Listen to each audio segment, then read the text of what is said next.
In today's show, I've done it. I've created the perfect offseason just ahead of free agency for the Trailblazers. I've got the plan to save Portland. Welcome to Locked On Blazers. Let's get into it. You are Locked On Trailblazers, your daily Portland Trailblazers podcast. Part of the Locked On Podcast Network, your team every day.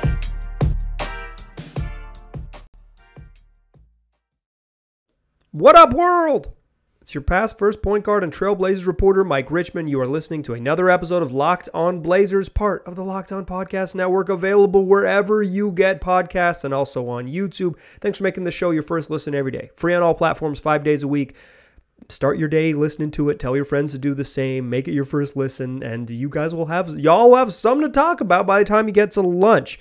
Today's show, I got a fun plan for you. I've done this in the past, and I have crafted my perfect offseason, my ideal offseason for the Blazers, what I have previously called an A-plus offseason. A-pluses are hard to hand out, so we're going to call it ideal offseason. Ideal offseason this year. What does an ideal offseason look like for the Portland Trailblazers? I'm going to keep it reasonable. I'm going to keep it cap legal. We're not going to be particularly outrageous, but I've got a plan for the Blazers.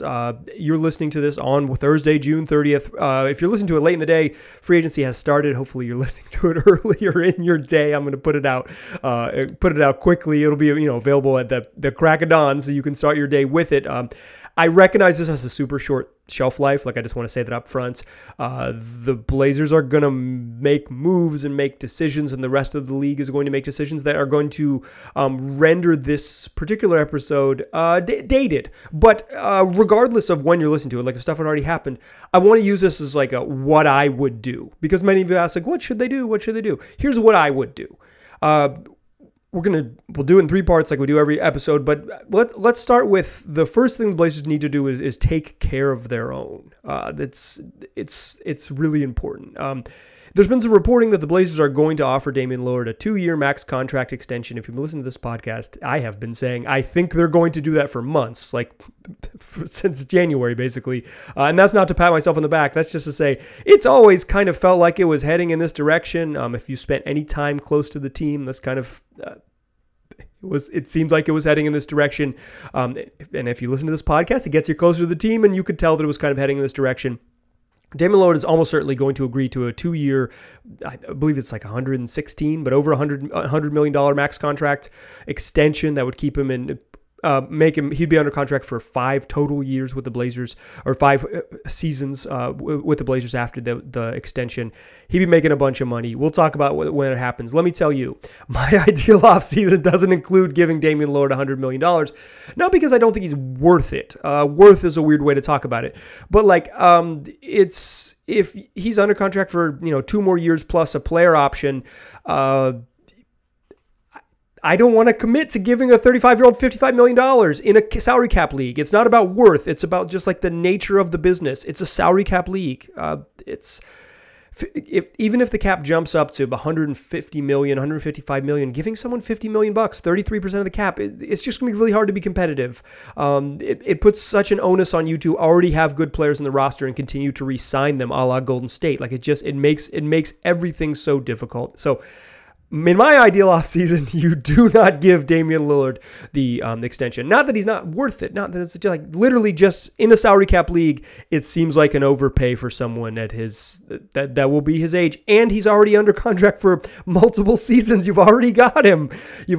I understand the sort of realities, though, of the way the league actually works. If you don't do this, maybe Dame gets mad and asks out. But like in my world, Dame doesn't get mad. That's the ideal offseason. I don't give him $100 million and he doesn't get mad. It's ideal. But I am going to keep retain the rest of the Blazers free agents. Let's start with the easy one.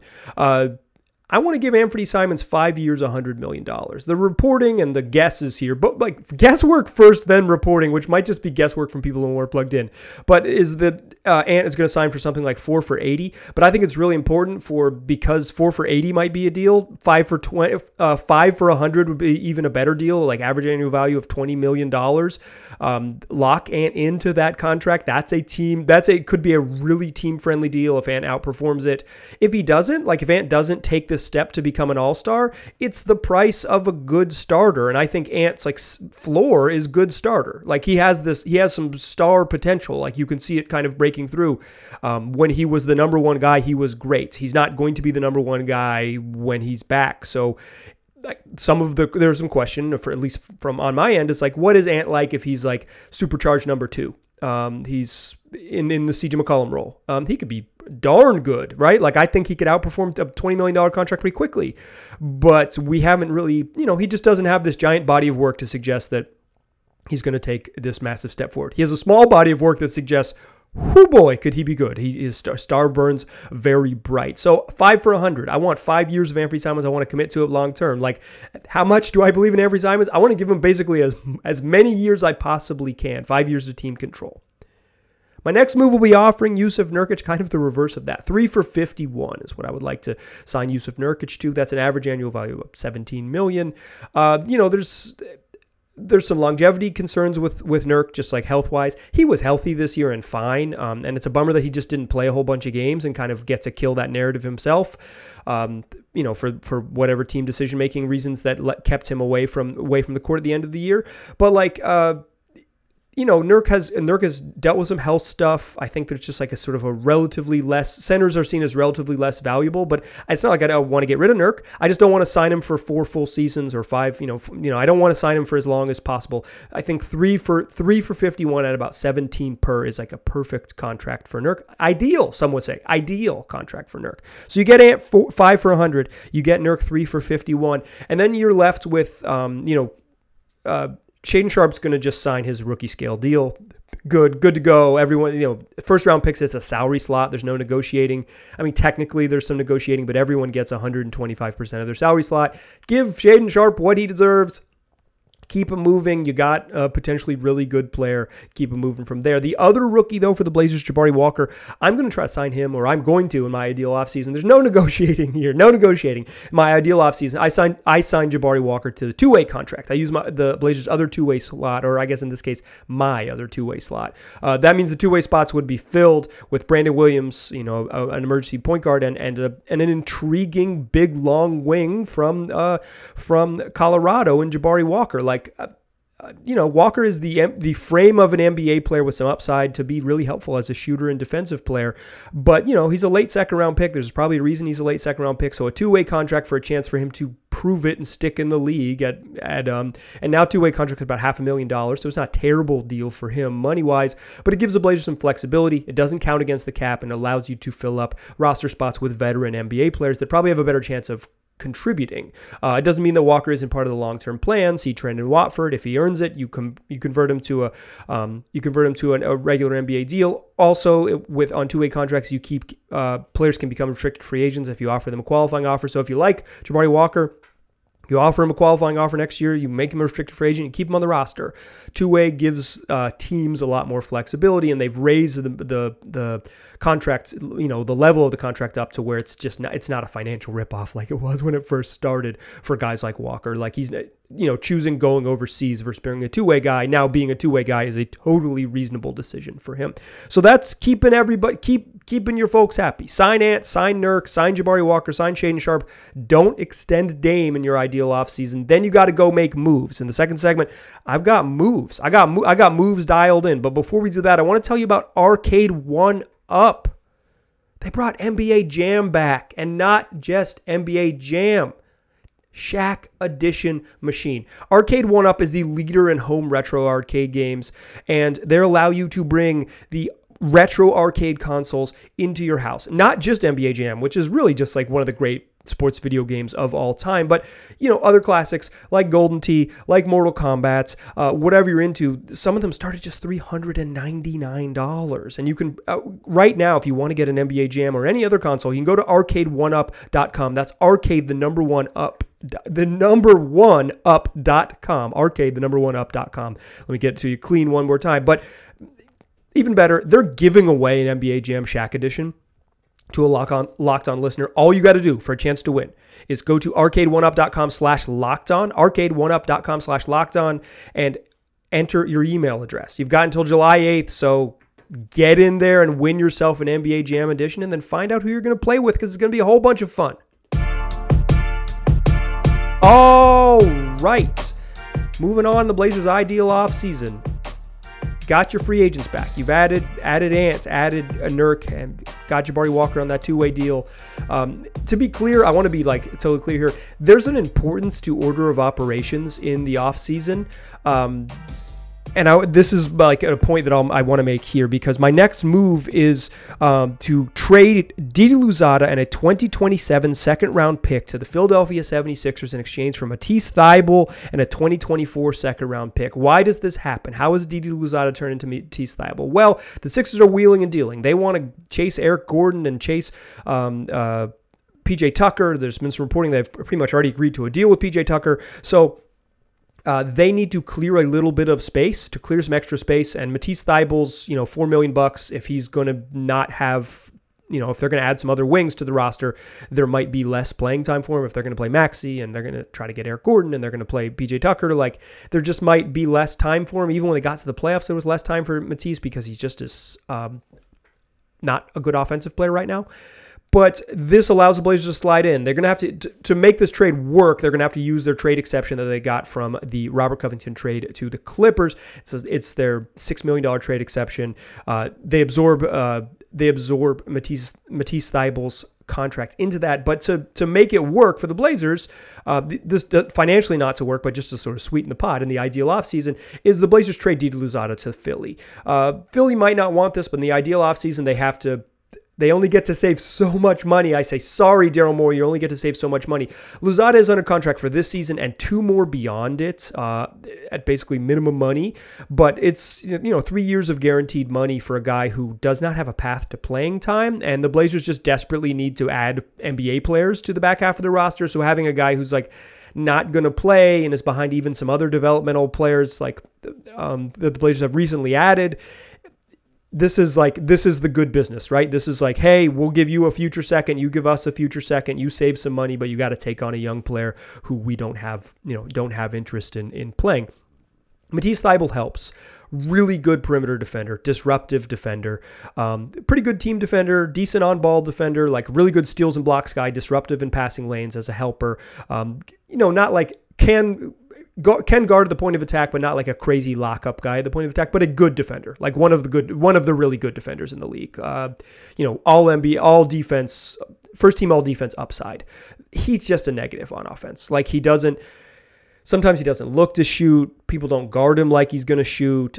He doesn't, and then he doesn't attack off of the space that's provided for him. He doesn't have much in between game. He's just a negative on offense right now. But the Blazers really need more defenders and more length on the wing. And if the price of getting him is a future second round, swapping to get a better future second round pick and out from under Didi Louzada, this is ideal. That is an ideal move. So that's a trade you make. But order of operations matters, and I want to point this out because I want to use the Blazers mid-level exception, and I want to use the non-taxpayer mid-level exception. But to do that, you have to not be a tax-paying team. So the order of operations is really going to matter here. If the Blazers if you use the mid-level and it pushes you over the tax line, you can't use the mid-level. You'd have to use the taxpayer mid-level exception, which drops you down from about 10.4 million to $6 million. Very, very big difference in how the contracts are going to be structured. So you're probably going to have to do the MLE action first. And so my first thought with this was Bobby Portis, 3 for 33. It's not all of your mid-level money. 4 for 44 is probably all of your mid-level money. But if you use all of your mid-level, you're hard capped. And I don't think Bobby Portis and the other moves I've made have made being hard capped worth it. My goal is you only hard cap for a sign and trade, or if you're going to be legitimately very good, being hard capped is no problem. If you're going to be a lot better, but keep yourself open to getting better, I don't think hard cap means if you use the full MLE, you use the biannual exception, or you receive a player in a sign and trade, you cannot at any point during the season go over $155 million in salary. So Bobby Portis wouldn't do it for me. Here's the problem. Bobby Portis is rejecting that contract because by opting out of his contract, the Bucks have his bird rights and they can offer him a contract starting at $12 million. Blazers can't. They can only offer him a contract starting at 10 and some change, $10.5 million. So he's just going to re-sign with the Bucks, like for the same money. So Portis was my first target, but he says no. I like Bobby Portis because I think he can play a little bit of 4. He can play 5. He can shoot. He can rebound. You're never going to have to worry about him playing hard. You might have to worry about him playing smart sometimes, but never have to worry about him playing hard. He's turned into a guy who just chucks up 3-pointers as a real stretchy 5. You can steal minutes with him at the 4. Some versatility there. Not a great like perimeter defender or defender in space or a guy who's going to like run the schemes that the Blazers want to run, but a good drop defender and a good basketball player. You don't worry so much about scheme when you're trying to upgrade the roster. Portis was my first pick, but he's going to say no. Even the ideal offseason, you get rejected. No negotiating, but you do get rejected. So I'm going to pivot with my next move, and I'm going to sign Isaiah Hartenstein. Clippers have... They've kind of made their moves, right? They've extended a qualifying offer to Amir Coffey. They've extended Ivica Zubac. It's been reported that they're going to re-sign Nick Batum. That means like they're probably going to try to make some moves to kind of free up some roster spot as opposed to add more. They're going to sign John Wall when he clears waivers. Like the Clippers are going to have a full boat adding Amir Coffey to the mix. So it means Isaiah Hartenstein's going to enter unrestricted free agency and is going to be looking for a payday. I like Hartenstein's game a lot. I think he's a good defensive player. He's a great passer for someone his size. He became a pretty darn good offensive player, makes decisions out of the short roll really well. Like he's a really good backup center. He's probably like a low-level starter in the league, or at least like he's young. Like he could turn into a pretty good starting center in the league at 24. But like he was a guy who had a little bit of juice when he played for the Cavs. Like, hey, this guy's got a little something. And then he really got it going on a good Clippers team. I'm offering him 3 for 33 and hoping that he takes it. In the ideal offseason, he says yes. Bobby Portis says no because there's a path to him obviously making more money. I'm not sure there's a path to Hartenstein making obviously more than the full mid-level. So the Blazers are going to basically offer him the full mid-level. 3 years is important because it gets you his bird rights. 2-year contract maybe is more appealing to him because he could dip back in, but I want a 3-year contract because you get the bird rights. When he comes off that contract, you'll be able to keep him if you want him, and he'll be entering his physical prime at that point. So like if Hartenstein works, you want to be able to pay him to stick around. So that's super important. So those are the 3 moves to add some parts. Well, it's 2 moves and 1 rejected move. Trade for Matisse Thybulle. Add Isaiah Hartenstein to the back half of the roster. Then you got to kind of do some housekeeping stuff. Let's go housekeeping stuff and what the final roster is going to look like in the ideal offseason. That's what we'll do in the 3rd segment. But first, let me tell you about Sakara, the wellness company that is truly, truly anchored in food as medicine that's on a mission to nourish your body through the power of plants. They're giving you the tools you need to transform your life with their organic, ready-to-eat meal delivery program and functional wellness essentials. They got nutritionally designed, chef-crafted breakfasts, lunches, dinners, and they're made with powerful plant-rich ingredients that help boost your energy, support your digestion, curb your sugar cravings, and get your skin glowing, and it's all delivered directly to your door. And right now, Sakara is offering my listeners 20% off your first order when you go to sakara.com/lockedon20 or enter the code lockedon20 at checkout. That's Sakara, SAKARA.com/lockedon20 to get 20% off your first order. Sakara.com/lockedon20. Still a pass first point guard, still Mike Richmond, and you are still listening to Locked On Blazers. We are still doing the ideal off season. Offseason starts in earnest. This is June 30th show at 3 p.m. Eastern, 3 p.m. Pacific time, 6 p.m. Eastern.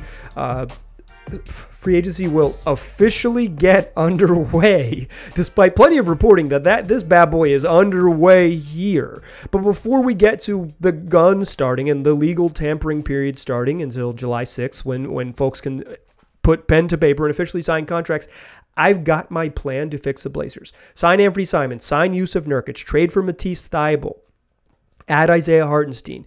You're getting bigger, you're getting length. I think there's 2 priorities for the Blazers, but then there's just some housekeeping stuff that I think is going to help the Blazers.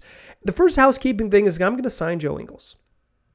I was very, very skeptical of Joe Ingles, but I have chatted with people around the team. I'll put it like that. And they've convinced me that Ingles is going to be an NBA contributor next year. He's 34, coming off the worst season of his career, and then he tore his ACL. So I get it. And if you listen to this podcast, you know that this is like a legitimate change of heart for me. I was pretty skeptical of Ingles, but Joe Ingles is 2 years removed from being one of the best bench players in the league. And what he does is like exactly what Portland needs. He's 6'8".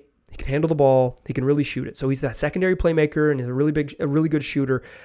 He's not this like elite defensive player. And I don't mean to paint him as that, but he's big enough and smart enough on defense. Like he's just like a tall person who's smart enough on defense to not be a negative on that end. Like he can get got, like he's, getting older, slow footed, and coming off an ACL injury. He can get got. You can get Ingles in space and cook him for sure, but he doesn't regularly just get thrashed because of his smarts on that end. He's got really good hands, and he's just big. Like, and that combination of like at least competent defense with some plus playmaking and serious shooting, both off the dribble and as a spot up guy. I've changed my mind. I'm a believer in Joe Ingles. So I'm going to sign Joe Ingles to a 2-year, $24 million contract. So the first year, fully guaranteed, $12 million. Welcome to the squad. Second year, a team option, just to prove it. And because he's a little bit older, it's like, I don't want to offer him 2 full years because you just don't know his health. And the team option allows, I'll be nice. If Ingles doesn't want to play, I'm not going to lock him into the deal. But like it allows some comfort if he's good. Say, hey, yeah, $12 million, come on back. We'll be happy to have you. And also allows him a large enough contract to be traded in the future. Quite frankly, it does feel a little weird that I've liked Joe Ingles and I'm still kind of paying him to be a trade asset. But that's what I'm doing. Like I think he can help if he's healthy, and when he's healthy is really going to matter for sort of the value of this contract. And if nothing else, he's at $12 million, the right size to be put into a trade at the trade deadline and help upgrade this roster further. Joe Ingles is coming back 2 for 24, a 1+1, a fully guaranteed, and then a team option on the second year. I thought about this a lot. And I thought about the ideal offseason where I would like craft this perfect trade. But the more I talk myself into it, and the way the trade rules work for a non-guaranteed contract, where the Blazers would have to treat Eric Bledsoe's contract like the guaranteed portion, $3.5 million, but the team they're trading him to would have to treat it like the full deal of $19 million. It makes crafting a reasonable trade where the other team would be into it significantly harder to find one that I think is like reasonable. I think the Blazers can get involved in some kind of convoluted multi-team trade where someone needs to clear space and you take on some bad money or you do this and that, and you can make Eric Bledsoe's contract work. But for me, one, I'm probably just not smart enough to pull that off. And two, like I wanted this to be within reason. And like concocting a 4-team trade that's like, don't worry, everyone says yes to this, like isn't within reason for me. Those are too hard to pull off. The Blazers will figure it out. Joe Cronin's been doing this for almost 2 decades, like 17 years of NBA experience. Me, I'm a host of a podcast for 4 years. I covered the NBA in various capacities for 8 or 9. So I didn't find a reasonable move for Bledsoe without combining him in other places where I don't think teams would want to take on the money, or you'd have to guarantee a larger portion of his contract, so it doesn't seem as viable. So what we're going to do with Eric Bledsoe's contract is just stretch and waive the $3.5 million that guaranteed to him. So it's a smaller cap hit. It lets Bledsoe go find a job. Like I think Bledsoe will play in the NBA next year. I think he's good enough to be somebody's backup point guard, right? Like, hey Denver Nuggets, I got an idea for you because you definitely need another ball handler. You need another dude who can dribble. Denver, you got rid of all your dribblers with the reported trade of sending out Monty Morris and Will Barton. Eric Bledsoe, if nothing else, can definitely dribble. So look into it, Calvin Booth. But I'm going to stretch and waive Eric Bledsoe. That means that there's still a spot, though, on the back half of their rosters to get to 15. And I'm going to use that as a minimum contract to sign Damian Jones. The Blazers just need size, and they need insurance for big guys. They need insurance for Yusuf Nurkic.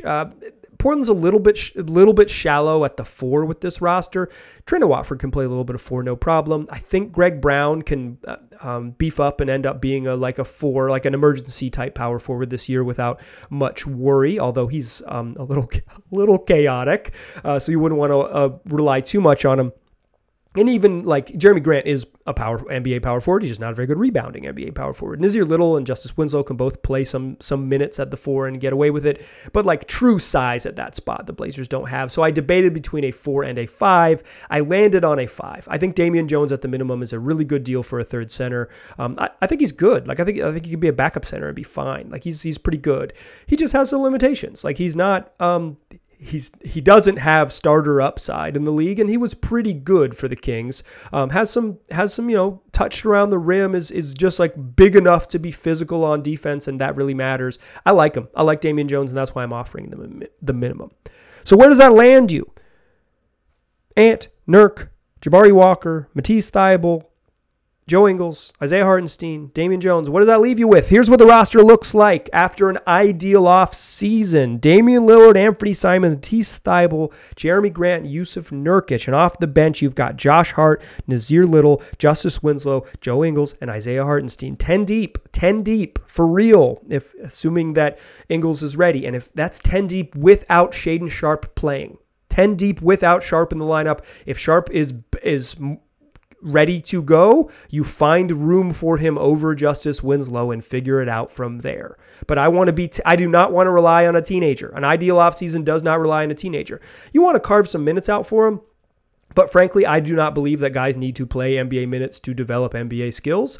I think at some point you got to commit to finding them minutes, but I don't believe, I think Shaedon Sharpe can become NBA ready without a guaranteed rotation spot. And if he proves that he's ready behind the scenes or in training camp, you drafted him 7th overall. You just find space for him. You just say Joe Ingles and Justice Winslow, you don't play every night. Or you say Nazir Little, your spot is in jeopardy. Like it's like you're in competition because this kid is too good not to play. So that would give you 11 playable types. I think 10, really the way I view it is 10 plus Shaedon Sharpe. Back half of the rotation includes Trent Watford, a guy who I think is a fringe rotation player, but with the way I've built this team, he does not have to play every night, and I think that is ideal. Then you've got Keon Johnson, Greg Brown III, and Damian Jones. I don't know if I mentioned Keon Johnson because I'm reading my list out of order, but if I didn't, you still got Keon Johnson on the team too. Two-way guys, you've got Brandon Williams and you've got Jabari Walker. Brandon Williams is your emergency point guard. Jabari Walker is your big wing insurance in case it gets there. You don't want him to play. That's the plan. You want to be too good to play young guys. That's the plan. That is my ideal offseason. Tell me what you think. Let me know in the YouTube comments. I know you will. Or email me, lockedonblazerspod@gmail.com. The next time we talk, Friday, free agency will have started. Moves will have happened. We have moved on from the ideal offseason to the reality of the offseason. Make sure you come back for Friday's show. It is going to be fun. Thursday is one of the most fun, exciting days in the NBA. The first couple hours of free agency when contracts get signed and teams make moves and all that is really fun. I will have all of that covered on Locked On Blazers from a Blazers angle, but we'll talk all the big moves in the league, everything that happens and everything the Blazers did. So come back and join me for that show. Appreciate you listening. I'll talk to you soon.